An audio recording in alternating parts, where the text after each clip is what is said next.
How do you feel about joining the MCU? I am so excited to join the MCU. I did not know that this would happen for me. And it's been surprising and so incredibly welcoming.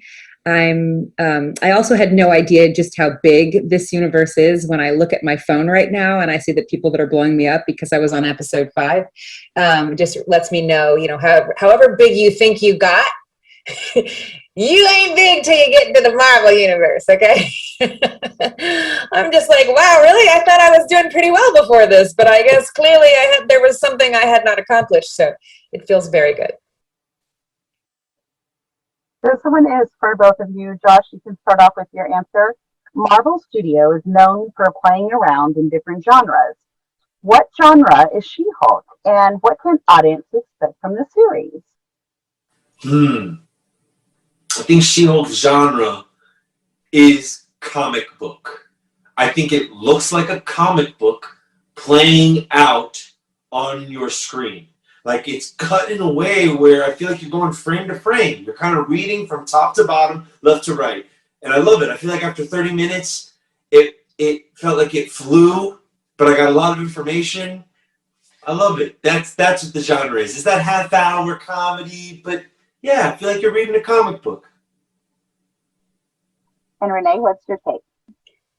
I think that you could check the box with half-hour comedy, specifically single camera half-hour comedy for She-Hulk, but it would be doing it a disservice because it really creates its own box in a way. I don't know that you can force it into any box. I think that's why I'm enjoying watching it so much, because the intersection between the comedy and the law and the superhero world, and also the way that it so creatively brings in so many people from so many different parts of the universe seamlessly within the same episode, and it kind of, there's a new kind of there's a new story, there's a new plot every single day. So it's, but it's also episodic, and it's also surprising. There are things that continue. Like it's doing so many things at the same time. I think it needs its own box. Awesome. Josh, who do you portray, and what is he like? I portray Augustus Pugliese, nicknamed Pug. He goes by Pug. And what's he like? He's ride or die. He's passionate and cares about his friends. He cares about his craft. He loves what he does. He goes to work with one mission, and that is to protect superheroes. And in the midst of all that, he gets to meet superheroes, and I think that he respects them for what they do, and is a fan and a friend. That's Pug. A fan and a friend. Who is Mallory? What does she do for a living, and what is she like? I play Mallory Book. Mallory Book is an attorney, and she's a very good one.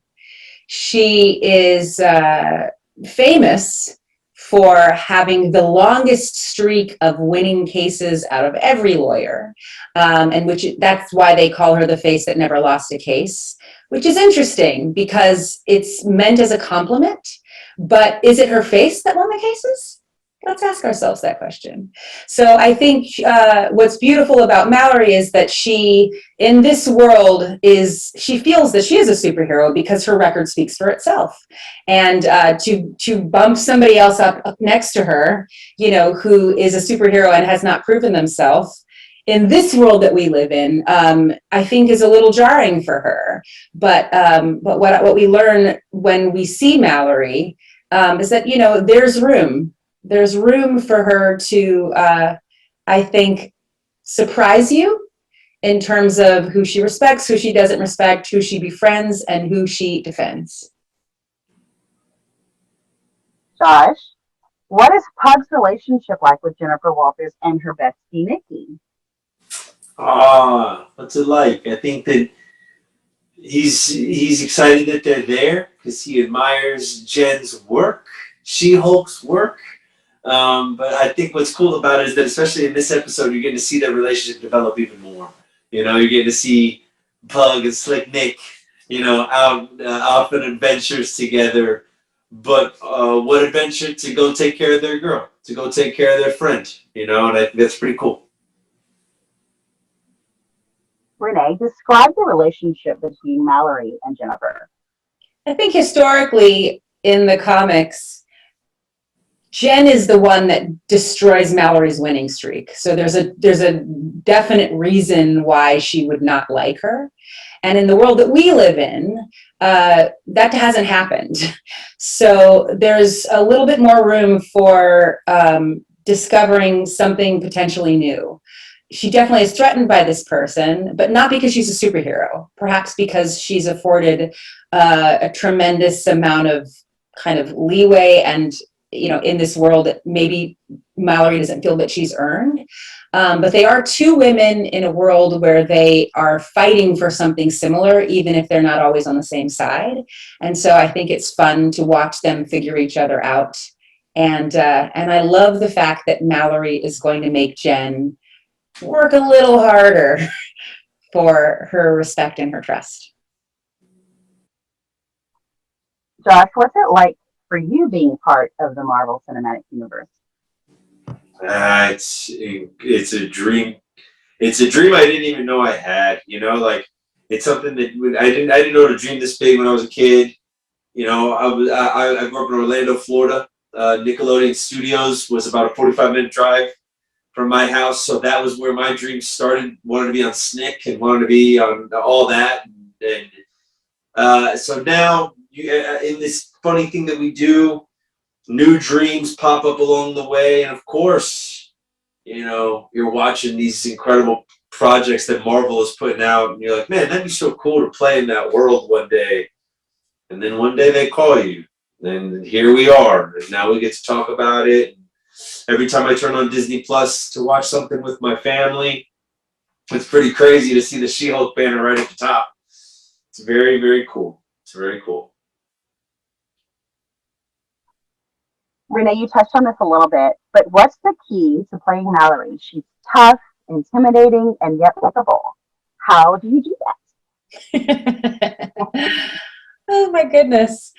How do I play Mallory Book and keep her tough and mysterious and somehow likable? I think I am very well aware as an actor that no matter what anyone has you do, you have to make sure you're aware of the rooting factor. What in terms of how the audience is responding to your character, I think it's probably because I spent a lot of time on soap operas, and the fan base, even before social media, was very, very strong and influential. So I feel very comfortable in a world like the Marvel Universe where the fan base is that strong and influential. And I think the way you do that as an actor is you're always very well aware of two things. One is what your objective is, and your objective always is something that you think is lofty and important, even if everyone else wouldn't agree with you. You're never doing anything particularly wrong. I'm not trying to be mysterious. I'm not playing at those things. I'm actually really aware of what I'm trying to accomplish and what's important to me. And the other thing is I'm always looking for the parts of myself that are real that I can share with this character. Even if a Mallory book wasn't drawn to look like me, there are so many similarities we have, and so I want to, you know, engage my sense of humor. I want to engage the part of me that might be afraid. I want to engage the part of me that wants to win. I mean, all of those things are in all of us, and I'm just looking for them in myself. This one you can both touch on. Josh, I'll start with you. What do you hope audiences take away from watching the series? I hope they come away. I hope that audiences, when they finish an episode, I hope that they're smiling. I hope that I hope they got a couple laughs in. I hope that maybe we made them look at this universe that they thought they knew so well, and maybe we keyed in on one aspect of it that they never really thought of. You know, like Wong watching The Sopranos and getting it spoiled by Madison. Like, That's genius. You know, like that's so funny. I don't know, I love that stuff. What do you hope audiences take away from the series? I hope that audiences leave this series and think, Marvel's done it again! I had no idea that they could do this to me in a totally new way, in a totally new genre, with this character that I didn't know as much about it, and I should look into and read more. I hope we go get more comics. I hope they ask for more of this character and more of this world. And probably the most important thing is I remember after my daughter saw the first 4 episodes at our premiere, she was so excited about this moment that She-Hulk was outside of a bar and these 4 guys come up to her and try to bully her, and she like beat them all up. Like, you know, she's a 9-year-old little girl and she felt like she was a superhero. And I feel like that's why we watch these shows, because we want to believe in our own power over situations where we feel small. And I hope we get a little bit of that, because I think right now we need it.